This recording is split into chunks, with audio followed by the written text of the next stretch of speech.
That's up. Here we go. Linn Rivers, we are doing it. You're live. Welcome to the podcast. Thanks for being here. Thanks so much for having me. I'm excited to be here. Thank you. So before we start diving too far in, why don't you I always hate doing this to people, but the very first tell us a little bit about yourself. But I feel like sometimes I have to do that just so people know like what we're getting into before we start talking further with just, randomness or whatever. They're like, this is not what I thought this podcast was going to be. So like, just kind of introduce yourself, give a little bit of a background, and we'll kick it off from there, I guess. Great. So I'm Linn Rivers, and I am actually moving back into intuitive counseling more full time at this point, but I'm also a photographer and video. I do a lot with video work too. But my main background has been in the holistic health field for over 15 years. And I jumped into that field because of my own healing that I had to do for myself, working through a lot of chronic illness and dis-ease from childhood. Basically, I was sick pretty much the entire first 32 years of my life. And now I'm finally on the back end of that, thanks to everything that I learned. So I still use that in my modalities when I'm working with clients through intuitive counseling. I'm able to still tap into what's happening with them on a physical level also, and giving them pointers as to what they need to take care of. So it's always going to be part of my tool belt. Yeah. Okay. So let's take this back from day one, I guess, since what you just said, since you've been sick all of your life, since up to 32 years or whatever. So was this hereditary things, or was this just something that, bad luck of the cards? I mean, what were you dealing with? I mean, what was going on? Was it part of my journey? The plan, who knows, right? Like the battle between divine intervention and free will, who knows? But I had pneumonia when I was 1 and 3, and I was hospitalized and put in incubators. And I would blame my dad for that, not pointing fingers, but my dad had a lot of issues, and one of them was smoking in the house with us and not realizing, like, he knew how harmful it was, but I was constantly sick with issues of the lungs. I mean, pneumonia, asthma, in the hospital on, the mask quite often between 1 and 15, basically. And it wasn't until he stopped smoking in the house that all of that just went away. Like, it just vanished. But there was just so much issues with breathing. And then the majority of my family had been sick, and most of them died of cancer before I turned 15. And I went through just a lot of trauma with watching that too. So my body was in constant fight or flight. And so I think that contributed to a lot of other digestive issues that I had that kind of carried over into my adulthood. But youth-wise, it was a lot of breathing issues, a lot with my lungs. So at an early age, did you recognize, I mean, I know you basically just said that, but at age 15, did you know that trauma you were holding in was kind of doing something too bad inside you? I mean, did you know that at the time, or did you sense it, or did you just find this out later in life? At that point, I would say I had not. I was still living in the fear and the PTSD basically till I was late 20s, really, because I don't think we become aware of how impacted we are by our childhood trauma. Sure. But it was after when I was 27, my organs were shutting down. At the same time, my partner had been diagnosed with the same colon cancer that my mom died of.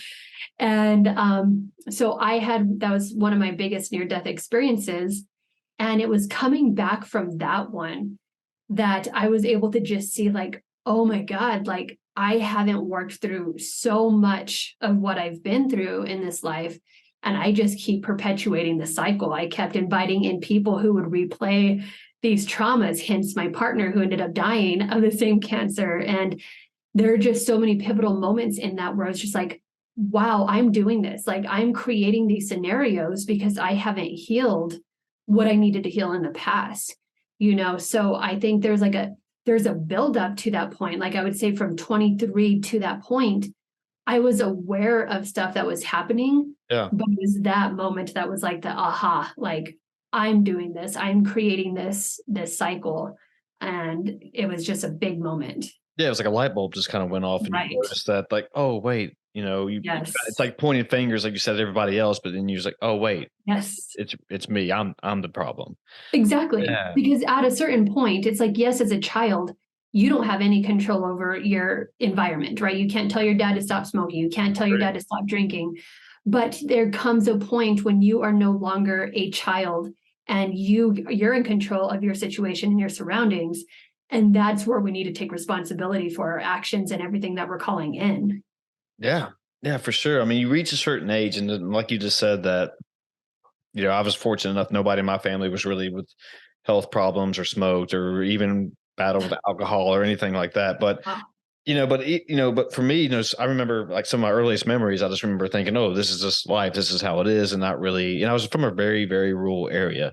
And it was really hard for me to even compare myself to other people just because I never saw things like that. It's real small farm town that I can't talk tonight. And even my friends were not even dealing with that type of stuff. I mean, it was just like that type of area, or if they were, that nobody talked about it. So when I would look at areas like this or see things like this, I just got it from, I guess, the entertainment industry, just watching TV and stuff like that. And it was like, oh shit, there is stuff like that out there. And I guess not until probably I was a teenager when I started to really understand, that what people go, not everyone has the rainbows and gummy bears childhood, Right. that shit happens. And, I was just, like I said, fortunate enough where, I had a good childhood and I didn't have to worry about things like that. But now, with podcasts and listening and like the entertainment industry still, like listen to people like yourself, you're like, oh shit, it's like, I try to empathize with people like yourself, but I try to, but I mean, like, I get it, but it's still like, I'm just not there just because I never really Right. experienced anything like that before. Right. Right. Yeah. There is a boundary there where you can't empathize with certain things because it's usually that smack from the universe, right? That really drops you into that space of like, oh my God, this is what this person was going through. Yeah. And I have no idea. And it's not that I don't think you can train empathy. You can understand that someone went through something difficult. Sure. And have compassion for them. But empathy is completely different. You can't drop down into that same space with them. Yeah. And I think it's okay for people to remember that, because we live in a society that pushes empathy so much. And it's like, well, some people are not going to experience that, and it doesn't make them a bad person. Exactly. It's just something that they can't tap into because sorry. I should have warned you before we started the podcast that I'll cut this part out, but sometimes for whatever reason, they did some work on my internet lines here recently. Now randomly we get a 5-second freeze up on my Zoom calls. So it might happen. I don't know. That's okay. Okay. But yeah, I mean, to your point, the last thing I heard that, about empathizing with people, and I think I've talked about this before on here, but I've had some friends who've gone through, some, to be vague, through some addiction type problems, I guess I'll say. And I'll tell you off the air if you want to know later. But when they talk to me about it, in one-on-one situations, we're just hanging out, just, having a drink or over dinner or whatever, it's hard for me to, like I said, empathize with them. Like, because they'll tell me like, all right, so for example, if somebody is addicted to, alcohol or watching porn or whatever it is. And then for me, I was, because of one of our conversations, like, well, just stop doing it, man. It's that easy. Just, go do something else. But it wasn't until later, like, and of course he was good and, he accepted what I was saying, but it wasn't until later after the conversations I started even and learning more, just talking and thinking out loud to myself. I was like, man, I really don't understand like what his brain chemistry is doing. It's so easy for me just to say that stuff, but I really don't know what he's going through. Just and I just couldn't. And I felt then I felt like an asshole just for saying like, hey man, stop doing it, bro. But and I remember going up and just, hey man, now like I kind of understand. It's just not as simple as me saying like stop doing it, but whatever I can do, if you just need someone to talk to, listen, anything, like I'll do what I can, but it's a learning thing for me as much as it is for you trying to get over this or fix what you got going on. Does that kind of make sense? Right. Yeah. Yeah. And 2 points to that. So one is like the whole point of stop thinking about the pink elephant, right? Like that whole saying where the more you try to tell someone to not think about it, they're going to think about it. Because you weren't thinking about that before, but now all you can think about is a pink elephant. Right. And the other thing that's really cool that I'll tap into because it's my history is addiction can actually be caused by what's happening in your gut.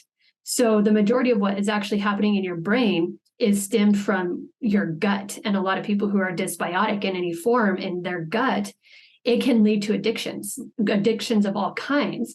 And the second that they get that in order, it's so much easier for them to quit then at that point, they can be like, oh, I'm actually not interested in drinking, because our gut bacteria can drive that feeling of needing to drink or needing to smoke or any of that.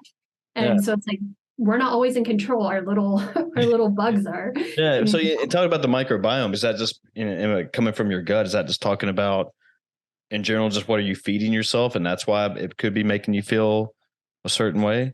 That's one reason, but there's also the fact that the biggest contributor to gut dysbiosis is antibiotics, right? And our generation has been loaded with antibiotics, because I remember as a kid, it was like, oh, you're sick, go take an antibiotic, go take this. Mm-hmm. And that damages our gut microbiome like 90%. Sometimes it can just be wiped out and we have to repopulate it. Yeah. Right. So it can really wreak havoc on our gut. And if we don't repopulate it with the right things, then all of the bad bacteria can actually build up and create a bunch of different symptoms. My grandma used to make me go drink a Coke if I was feeling bad. It's like, oh my God. Like, yeah, that was her first solution instead of pills or whatever, but have a Coke. And I was like, you're fine. But touching on that though, is that one of the issues with modern medicine today? Is that, and just even the medical industry in itself, just because it's so easy just to say that you have a headache, I don't know, you have a cough or whatever. Oh, here's pills. Take this. Right.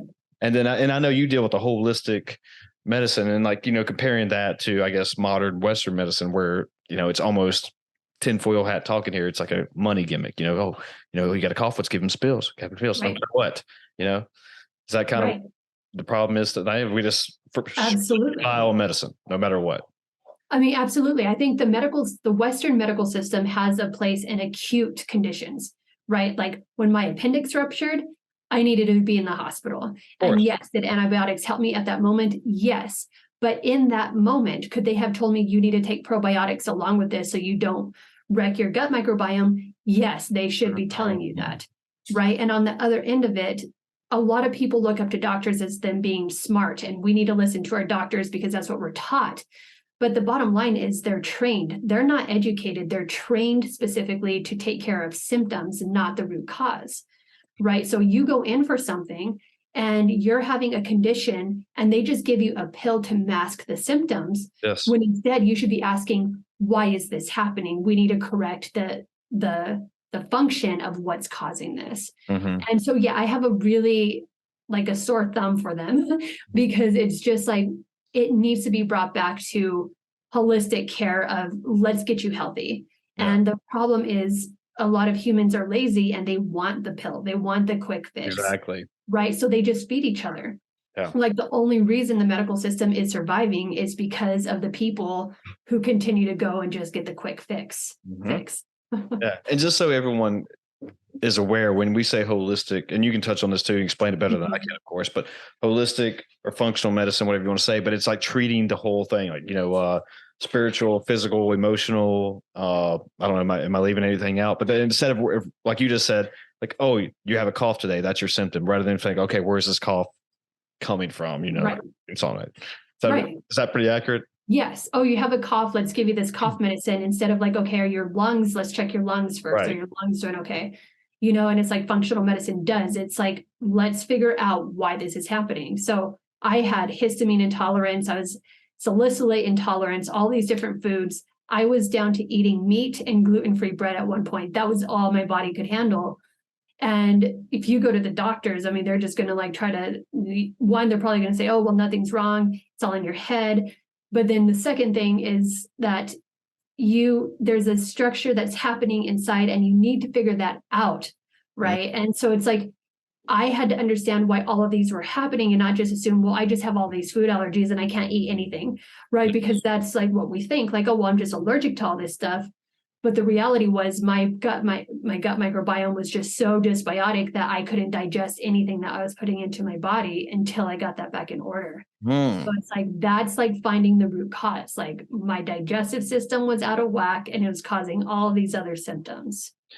And you just said you were eating meat and gluten. Did you say gluten-free bread? Yeah. Wow. How long did you do that for? A year and a half. Okay. And do you know who Jordan Peterson is? I don't. He's a clinical psychologist. He's basically he's been on a lot of major podcasts, and long story like or short, that basically he used to teach in Toronto. He was a professor, but he refused to call people by their pronouns. He was going to call them, I guess, what he initially thought they were. I don't know. I'm butchering that story pretty bad, but that's kind of what got him famous and more like, I guess, more awareness, just because he was like, no, I'm sticking to my thing. And, I think he got a lot of flashback from the university for doing it. But anyway, the point is, what I'm going with here is that he is a straight carnivore diet person where he has so many autoimmune deficiencies where he can only eat meat and like drink sparkling water or something like that. And he actually talks about, and he's a big advocate for it, talking about how it's, lessened his depression, his autoimmune deficiencies are better now. Does he like eating meat all the time? No, but it works for him. He can actually function through life without pain and, like intestines being messed up, I guess, or whatever. So that's why I guess I asked about that, just what your experience was like on it. Yeah, so I have heard of him, and it is actually an amazing diet to go on when you do have autoimmune conditions, just to get it down though. And then at that point, you should be getting your gut back in health by taking probiotics and all these other things that you can do to get it healthy again, so you can start incorporating other foods. It's not a long-term solution. Right. There's actually like a lot of things that can go wrong from doing that too in a long term. I mean, don't get me wrong. Do I still eat a lot of meat? I do. It's my main focus because Same. it is easy for my body to digest. Same. And I think a lot of people, they get that backwards, where they think like meat is the enemy. And the reality is it's actually one of the easiest things for your body to digest, as long as you have enough hydrochloric acid, which our body is supposed to produce enough of because we were made to eat meat. And when you don't, you like deplete that, the HCl, and then it starts wreaking havoc on a bunch of other digestive systems. And it's one of the easiest things to eat. And yeah, I'm a proponent for, if you have autoimmune conditions, try sticking with that route. Of course.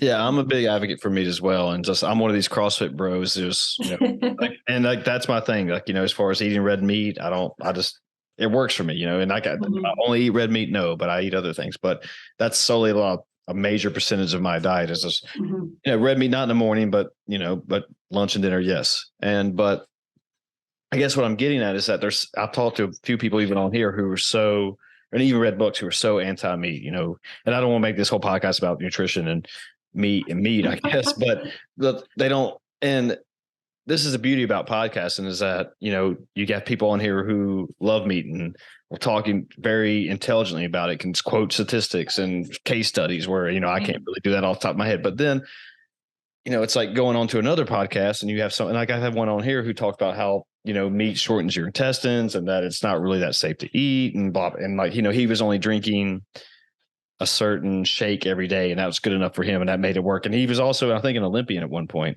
Wow.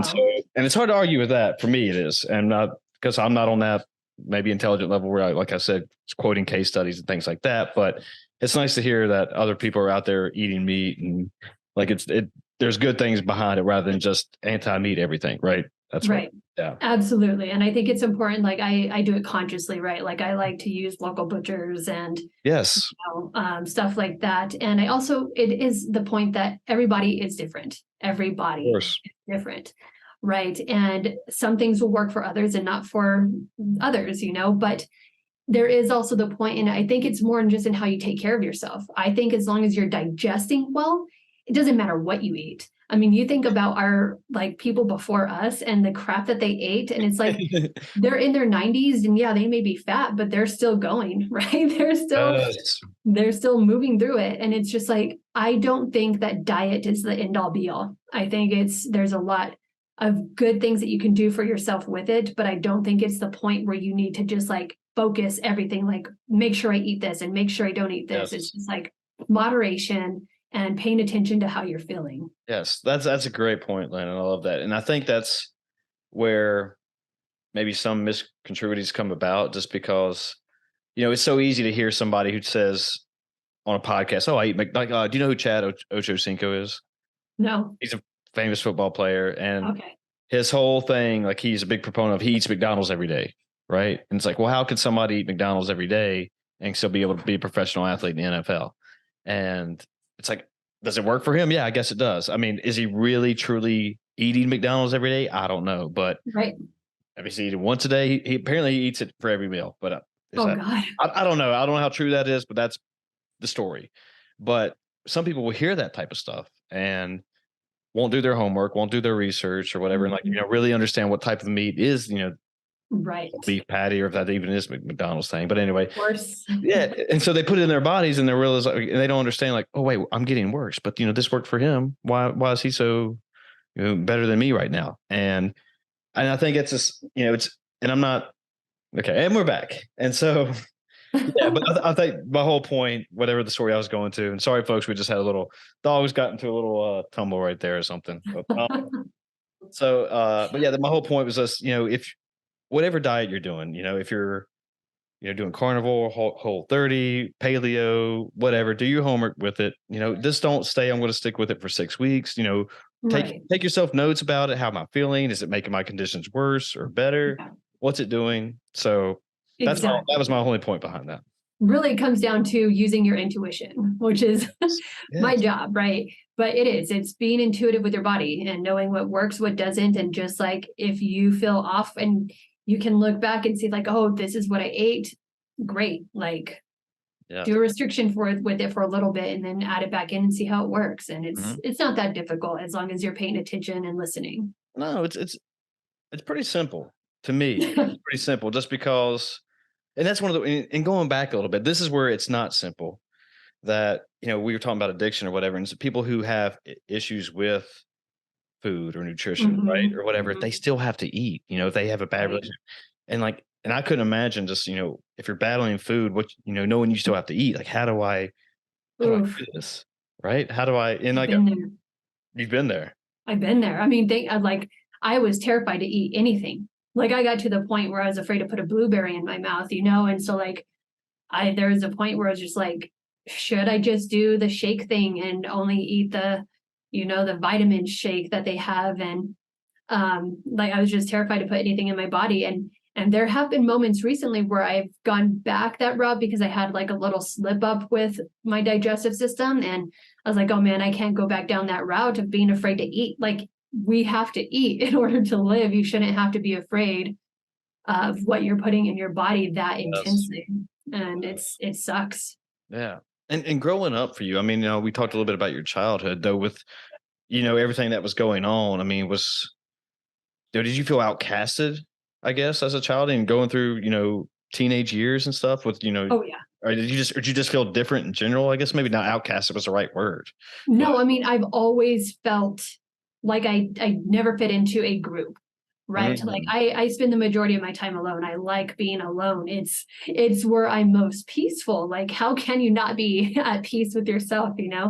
And I think as a child, like I had so much constant trauma that I can't even remember like happy moments, right? Like Huh. so it was constant like PTSD that it just like filled my entire neurological system.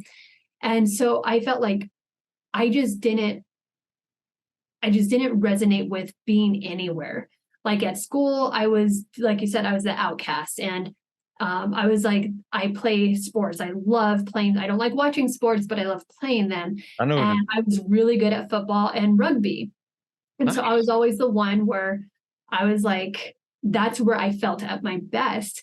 But then there was like this side of me that I think had I been diagnosed at a younger age, I would have been diagnosed as autistic because I was on so much medication that it really changed my social skills and able to my ability to adapt to situations. And I took everything so literal. I was such a serious kid. And I remember like my dad was playing with some of the neighborhood boys, and one of them took his hat. And I took that as like an imminent threat. And so I dropped this kid over a 6 foot wall and just started like pounding his head. And I was just like, I had this dysfunction. And I was just like, I was so literal, and I was like, you can't do that. You can't take my dad's hat. And I just remember just like everyone was like, what's wrong with her? Like, why is she so mean? And I was just like, and it didn't change much until like I was in my teenage years where it's just a little bit more calm. Mm, Yeah. it's a pretty good story there, Lynn. It's funny to look back on, like, these poor kids. I just like, yeah. Yeah. Well, I mean, you seem to be doing very well now. So, and I don't wish for anybody to go through something like what you were going through at that time. But I mean, to think that if you wouldn't have gone through something the way you have, you wouldn't be the person you are today. No, no, like I'm grateful for my past, like I don't have any family members anymore at this point, and I lost a partner and friends along the way, but through all of that and everything that I had to heal through myself, like regardless of the emotional trauma or the physical ailments, like all of that is what brought me to, you know, being grounded and seeing the world in a different way. Mm, Like I don't relate to most of everything that's going on in this world. I just think it's a bunch of shit that people are following, and I just don't get it. And so like I'm thankful for that. I'm thankful for not just being another one of the people following everything and just being robotic is really how I see it. yes. Just like living this robotic life. And I'm thankful for being on the outside of that, even though that could feel lonely to some. I feel more alive than probably most people do. And so I'm Wow. super grateful for that.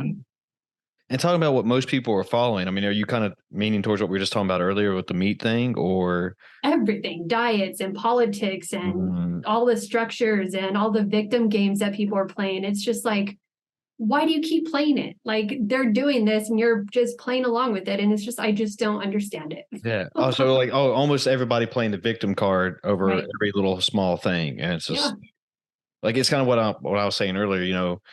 I haven't really, I've never really experienced anything like you have. And but when Right. people say like, oh, I dropped my pen and now life sucks, and now it's like woe is me kind of thing, right? And it's Right. like, bro, are you serious? Like you dropped a pen? Right. Yeah. So they Yeah. don't really know, what other people have been through just because they think they've been through some shit, but they really Right. have. Yeah. Well, and that's just it. Like we keep using the past as an excuse for creating more havoc in this life. And it's just like, let the past go. Create your future as you want to. Stop worrying about what other people are doing. The president doesn't dictate how you live your life. Like, stop using all of these people as an excuse and create what you want to create. It's really Yeah. not that hard. Yeah. And it's just like the blame game. It's like, I want to blame everyone else for my problems. And it's just like, Exactly. no one else is in charge of your life but you. So I wish people would wake up and stop feeding the same cycle that just keeps them going in this little perpetuate like Yeah. rat Yeah. race. This is one of the best times to be alive. And I forgot who I was talking to again, but they told me that, you always have a choice, right? And that, Right. some people will be like, oh, I don't have a choice, right? But you do. I mean, no matter what, when you wake up in the morning, you're choosing what you're going to eat or have coffee or whatever, when you're choosing what you're going to wear.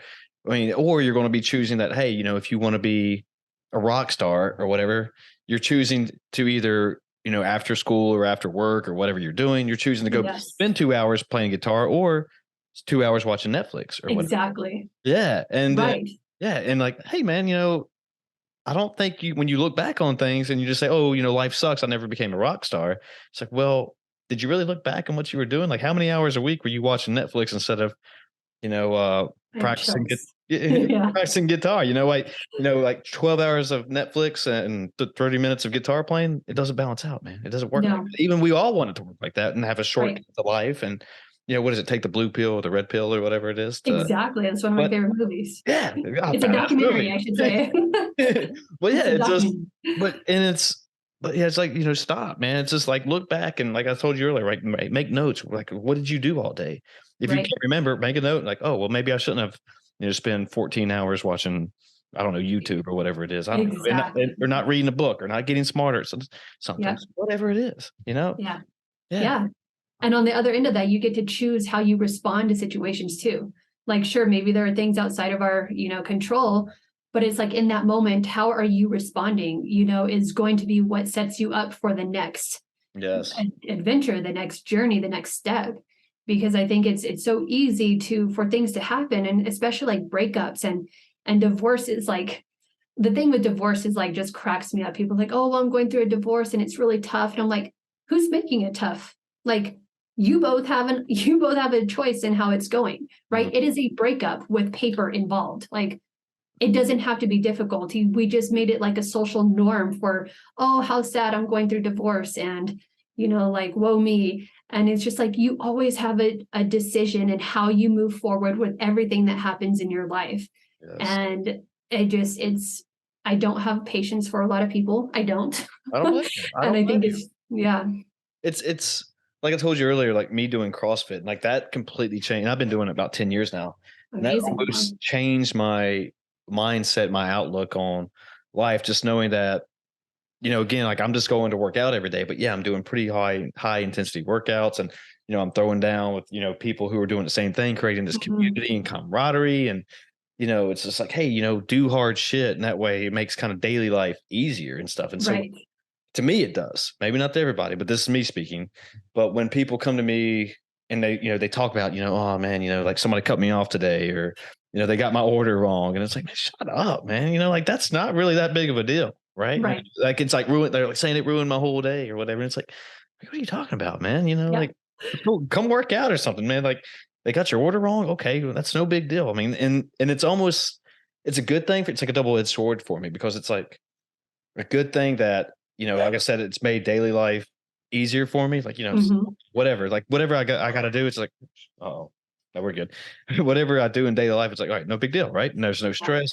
I usually stay on a pretty even keel, but when people come up to me and, they talk about getting cut off in traffic, or something small like that, I was like, it's almost like I'm looking at them like they're a very weak person, and it's just, Right. and Right. I don't intentionally want to do that because I want to help them out or whatever. But it's like, why, man? Like, it's not like that. You're better than that. Right.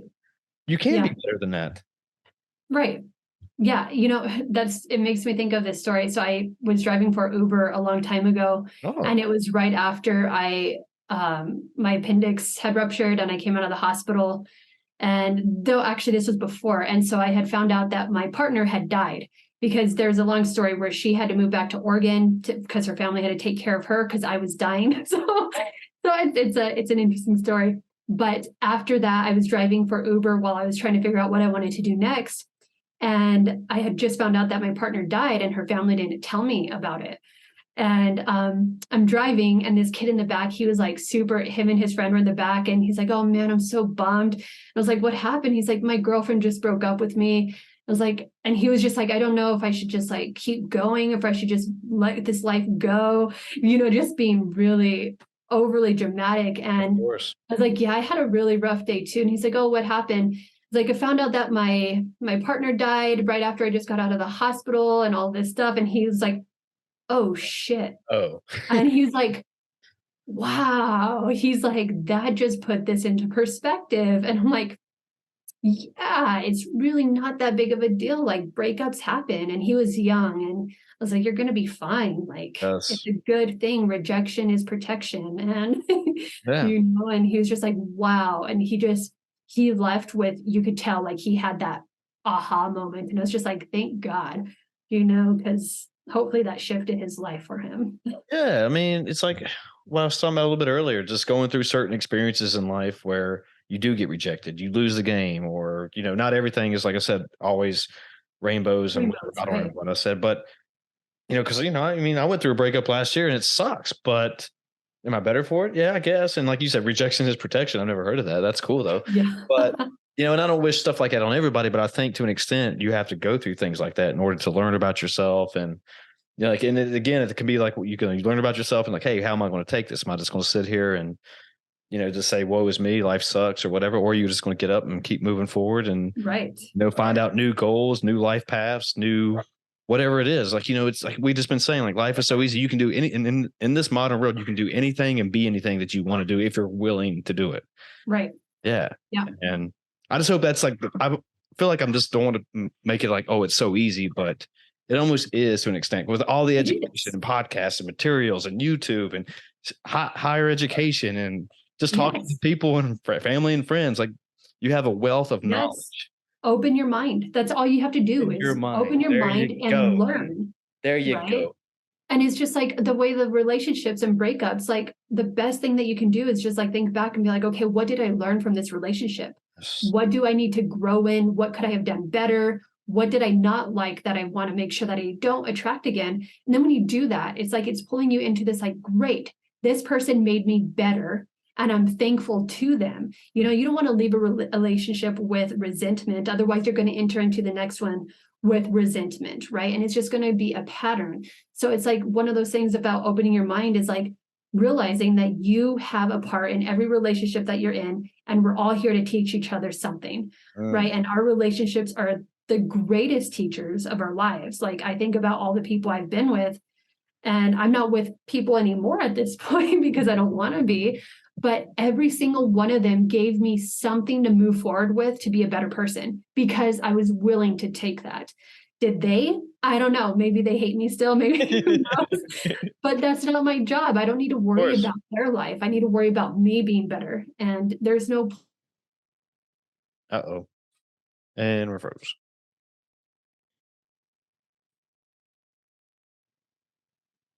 Oh, we're back. Yeah, you're here. Yeah. The last thing I heard was like, you don't have to worry about you being better or something. Yeah, you just have to worry about you being better, not other people. It's exactly, you know, and I was saying that you can't, why be here if you're not going to grow and learn, right? Like it's a waste of space. Like why live your life if you're not going to get better? Yes, right. I mean, that's like I'm one of these people. I don't know when I got it. Maybe it was after cousin college. I was one of these guys who tried to be the party boy and just have a good time all through it. And I guess I just thought that was a social norm or cultural narrative of college. I don't know. And just that's what people did, which looking back on, that's not what all people do, but yeah, do some people do it? Yes. But that somewhere along the line, I guess I hit a brick wall or I don't know what it was, but I got stagnant.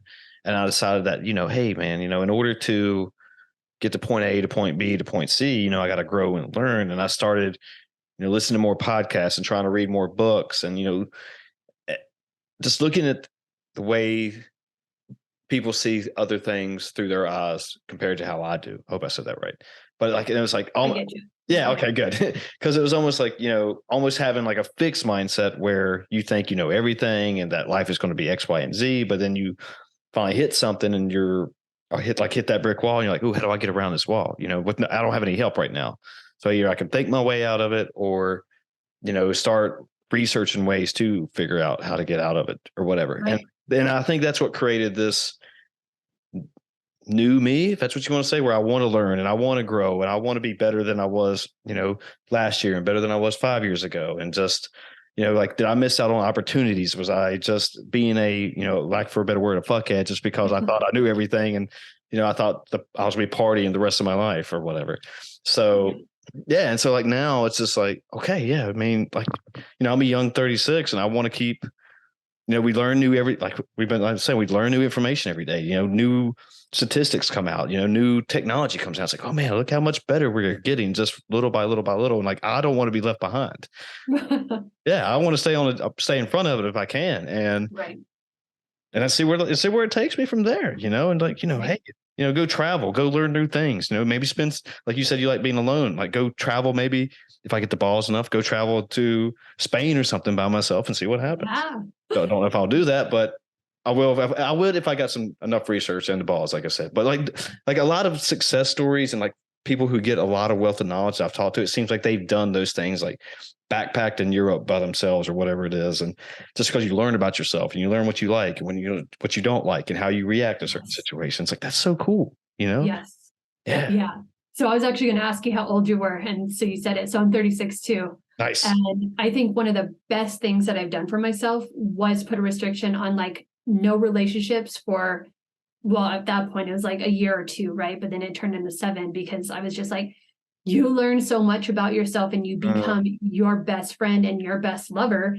And then it's like you become so picky about who you let into your world at that point, and you're no longer just like, oh, well, she's cute. Sure, I'll let her in, right? It's not like that. It's like you really care about a person's morals and how they're going to treat you and vice versa. Yes. Because you've learned about yourself. Like if you don't know yourself, you have no right in being with other people because otherwise you're going to be projecting all of your crap onto them, and that's not fair. Exactly. And so my biggest recommendation for people when I work with them is if you are alone, allow yourself to be alone and stop trying to fill a void, because so often it's like, but I'm single and I need to find someone. And we live in such a society where it's like, you should be married by this point, and why don't you have kids? And That's my exactly what I God, was gonna say. oh, the amount of women I talk to who they're like, oh, but my mom wants me to have grandkids. I'm like, do you want to have grandkids? Like, if not, don't. Like, don't do it just because of, social pressure. Like, it's Mm, baffling that we're still there at this time in our lives. It's like, I we do. don't need to bring more kids into this world. Like, stop, people. Stop. Yeah, it's tough. And and I think my family's kind of given up on me talking about, hey, when you're going to start bringing, like, if I like the holidays, but I also hate it because, I'm the guy's like, hey, when you going to bring home somebody home? When you going to bring us home kids and stuff like that? And it's like, shut up, grandma. I mean, I don't mean that, but it's like, calm down.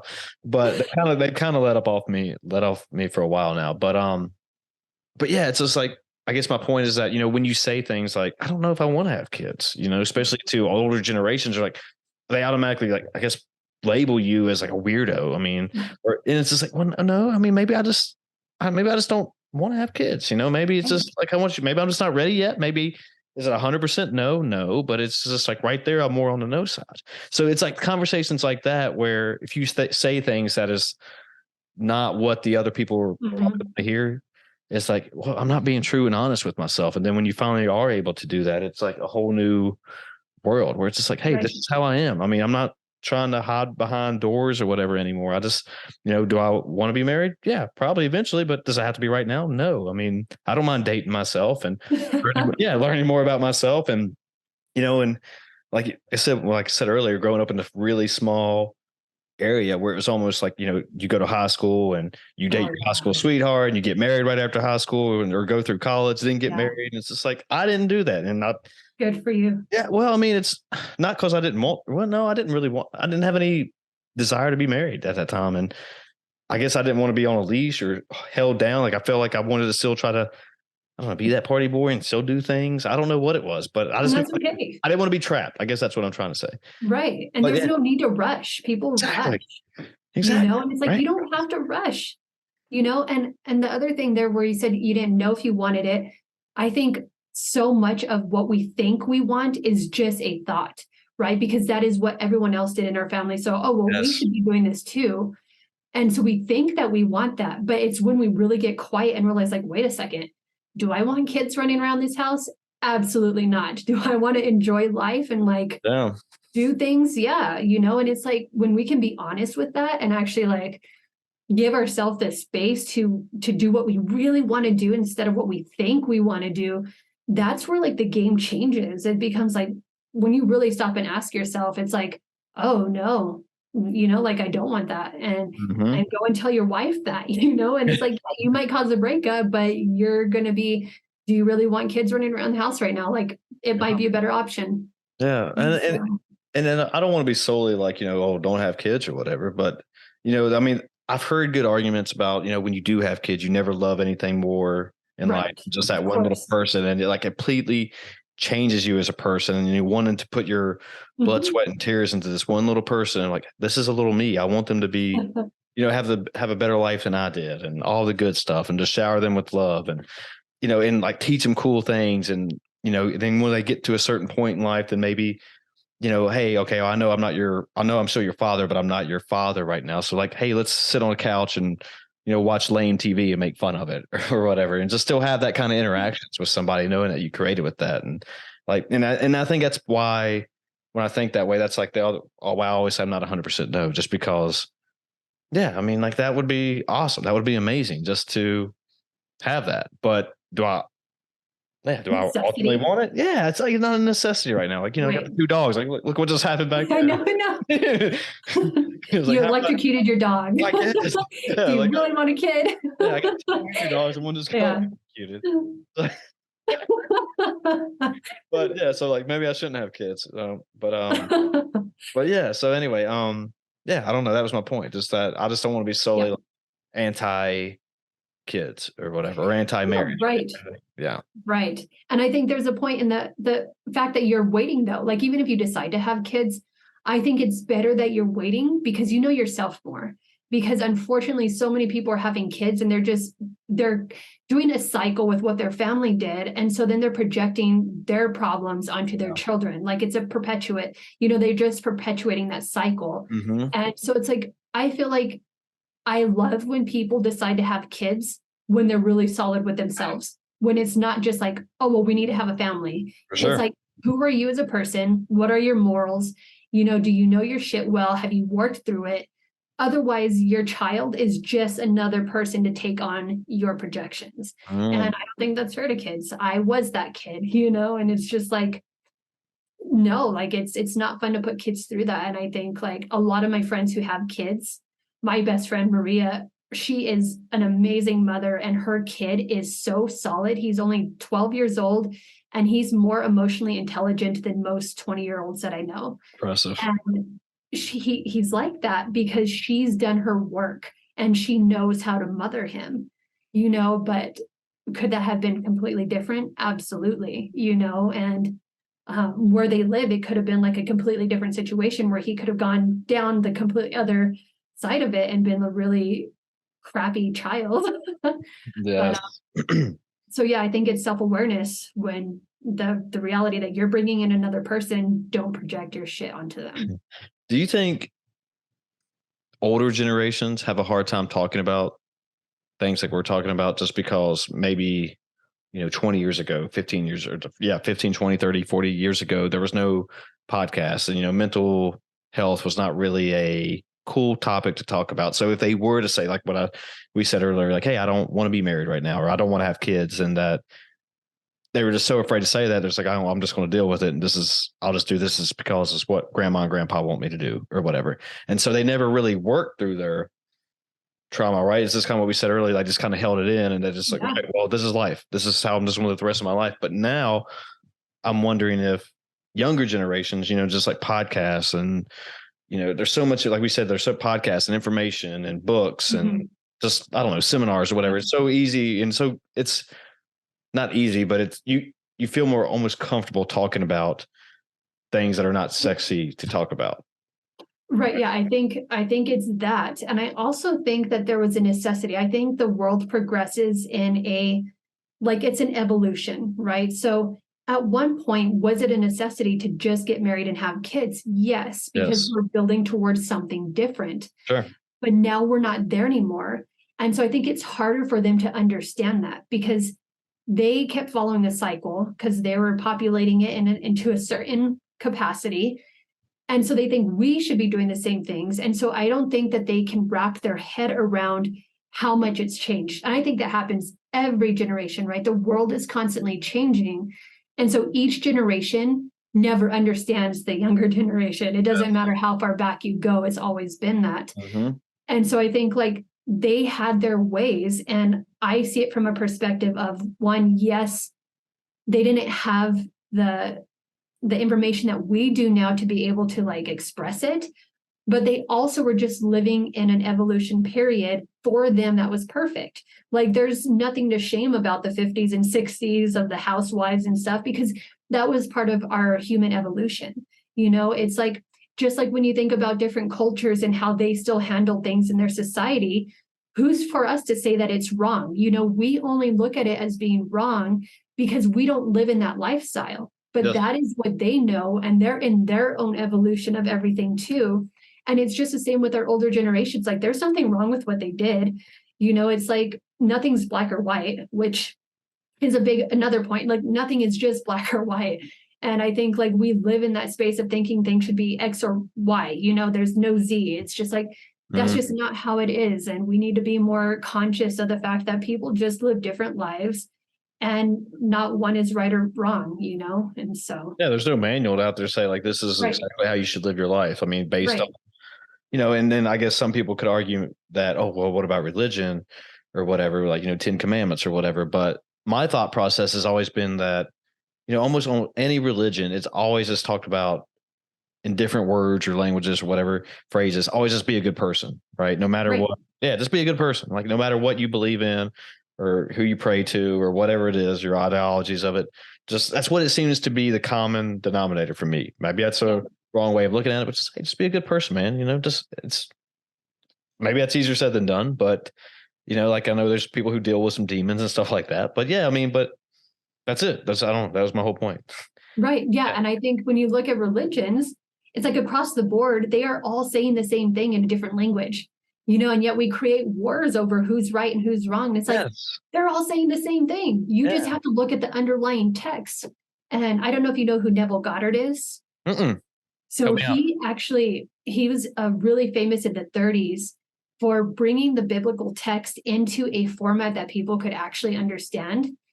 And it's amazing. Like I read every single one of his books and listened to every single one of his talks. And it's amazing because he turns it and he shows you how the Bible is a psychological drama. And when you actually underline it, like the one thing that you come back to is the I am. Like I am, all of the quotes about I am.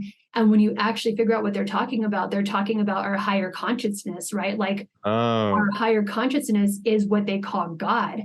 And he takes it back to every single text across the world and how it all comes back to that same thing. And how it's just like you are creating your reality with your words.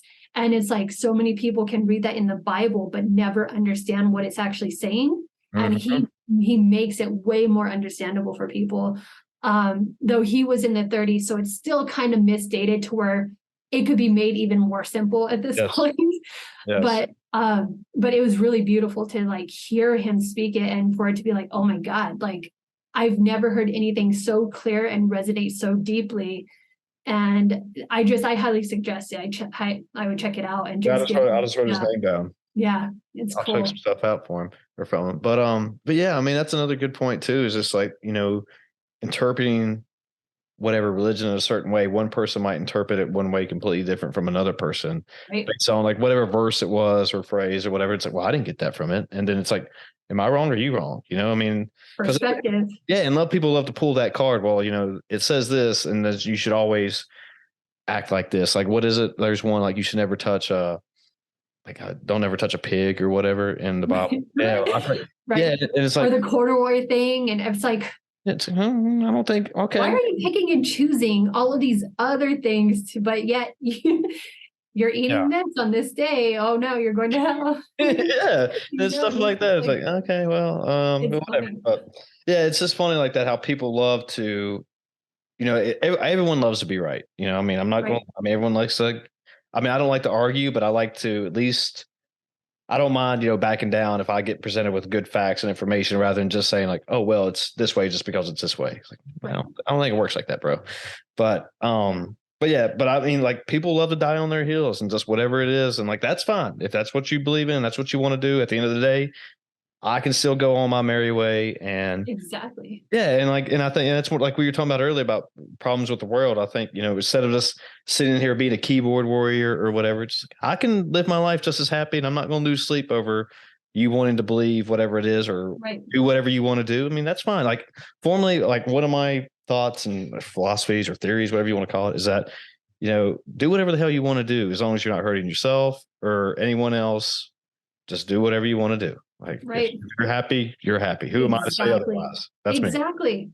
And that's like all that really needs to ever be known. I feel like this is coming first full circle here of just like the fact that it's like live and let live. It's really not that difficult. What someone does with their body has nothing to do with you. And it's just like we've created such a war on I mean, like they've created the biggest division in the world by keeping people like, well, you're this and I'm that. I can't talk to you. And it's just like, why do you care what someone else is doing with their body? Like, how does that affect you? Like, Yeah. tell me, how does that affect you? And it's just like, we're so afraid of this life that we have to like project our fears onto other people and make them think like we do. Right. And that's what shows me a good person. It's like, if you have no fear of another person being near you and being completely different, you are a solid person. Yeah. If you can't stand next to someone different than you and without judging them and finding everything, that, oh, well, look at what they're wearing. Why are they wearing this? And oh my God, it's just like Oh yes. there is something wrong with you. Very Like hot. that's the bottom line. There is something wrong with you and you are not diving into that. And to me, that is what makes a good person is being able to just like own yourself, be confident in who you are and let other people be who they are. Because that's right there. It shows that you're not confident as a person if you have to bring other people down to your level. Mm. I like that, Lynn. I agree 100% with that. And then, like you said, this full circle. I mean, I know we kind of get it short on time right here, but I mean, we talked about been talking about growth and learning and evolving. I mean, what is your future like? What do you got any plans for yourself? You just taking it one day at a time, or do you have goals? I mean, where do you see yourself in 10 years? Oh gosh, I'm hopefully still here, but who knows? I think that I try to take everything day to day. I have visions, and with public speaking and really diving into my counseling career and seeing where that goes.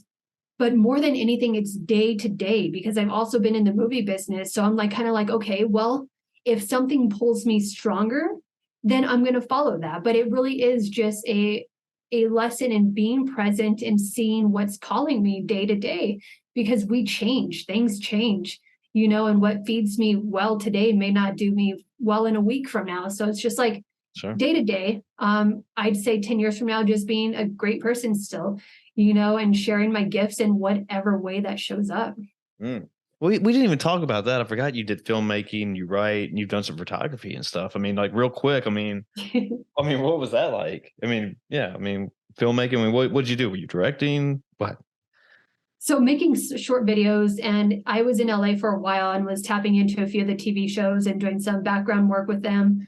But I really just did that to make sure like I didn't want to like dive full back into that. And right now I'm a photographer full time. That's actually what Oh, I do full time right now while I dive back into the counseling world. But I'm slowly transitioning that. I'm going from photography back into counseling. So I just needed a break after 5 years of going from, almost dying from liver failure, to my partner dying, to being homeless in San Diego, then to my dad dying, and a week later having a ruptured appendix. I was just like, I just need a break, and I need to not think about anything heavy. I need to play. I climb. And so I just took a year of climbing. I went climbing everywhere I could, nice. and just really let photography be my guide at that point. So I could just not think about things so much, just take pictures. And now I'm feeling like on the other side of it, and it's time to move back in. So, Are you still climbing? oh yeah, yeah. I Nice. climb tomorrow morning. Nice. How's that grip strength? Pretty impressive. Yeah, I mean, I was a massage therapist, so that came in handy too. Nice. So, And then you yeah, just said you were homeless in San Diego. yeah. I know like I said, we're getting short now. What was that like, real quick? I just can't pass over that. Just like I didn't hear. Yeah. That was just another part where I was still healing. And so I couldn't take on a full-time job because I had, at that point, chronic fatigue syndrome from everything that had happened. And so I had to work whenever I could. And I moved out of a house, long story short, and I tried to find a house in San Diego, and nowhere would take me. I have 2 pit bulls, and nowhere wanted to rent to me. Like, I swear to God, having pit bulls is like having I've heard though. Yeah. yeah. And so I couldn't find a house, and it just kept happening. And so a friend of mine had a co-working center next to my climbing gym. She's like, well, why don't you just stay in the office space at night until you find a space? And so I had to play like around, like I was sleeping on the floor and making sure I woke up before the people came in. And I stayed there, and it was supposed to be just for a month while I found a house, and it ended up being 6 months. And I never found a house, and I ended up having to move to Austin. So yeah, but it was during that time that I literally had no money to buy food the next day. Ooh. And that's where I found my deepest sense of trust. It was like in a moment when I was laying on the floor, and I was like, how am I going to eat tomorrow? And something in me just shifted from the poverty mentality into like, I know that I'll be okay, and I know that I'll be taken care of. And it was in that moment where I was like, I'm good. Like the universe has my back. Everything's going to be okay. And I did. I made it through, and I was always given enough just to eat, but to never get a house. And I wasn't meant to be in San Diego, because the second I decided to move to Austin, I needed to prep for that move. And I made more money in 1 week than I did in an entire 6 months of being in San Diego. Damn. Nice. Yeah. Yeah. Nice. So little life lessons. All right. Well, real quick, I'm trying out a new segment, and do you want to do it with me? It's 3. I give you random questions, and it's like we'll do like 3 or 4. And I think I'm calling it like random questions with Chris or something like that. I don't know, but I'm trying stuff out. Okay, and then we'll take the podcast home right there. Okay, the first one: Would you rather all of humanity be able to breathe underwater, fly, or be able to communicate with aliens? I already communicate with aliens, so Yeah, I'm gonna have to get you back. We'll have to that's talk a whole about nother that one. story. Yeah, that would be a great. I would love to go underwater. We can go up in the air, right? Like we can Right. fly, and they're finding other ways for us to fly. So being able to breathe underwater, that would just be like a dream come true. Oh my God. Yeah, I agree with that because there's so much of the ocean nobody has Oh, explored it all, and I thought the exact same thing. It's like get under yeah. there, see what else is under there. Oh, yeah. Yeah. Let's see. All right, so the next one, if you could watch your worst enemy fail on one game show on TV, what would it be? I don't believe in enemies and I don't like watching people fail. You're a good person. Look at you. So that's a difficult question. What I would like to see in a TV show is myself and some friends on Floor is Lava and to not fail because I'd really like to win that game. Nice. Okay, this is a good one for you right here. If you and hopefully you don't already have one, but if you had to get a lip tattoo, what would it say? Oh, I do. No, I'm just kidding. I was like, does she have one? I do have a lot of tattoos. I saw your tats earlier. Yeah. It's gonna be a good one. A lip tattoo. I would probably get written, be the change you wish to see. Mm, that'd be a long one in there. Yeah, well, I could just be written like Is it true? And you probably that they only last lip tattoos only last a couple years or something. yeah, they don't last long because it's always constantly like the saliva is washing it away and then your lips peel a lot. So yeah. Okay.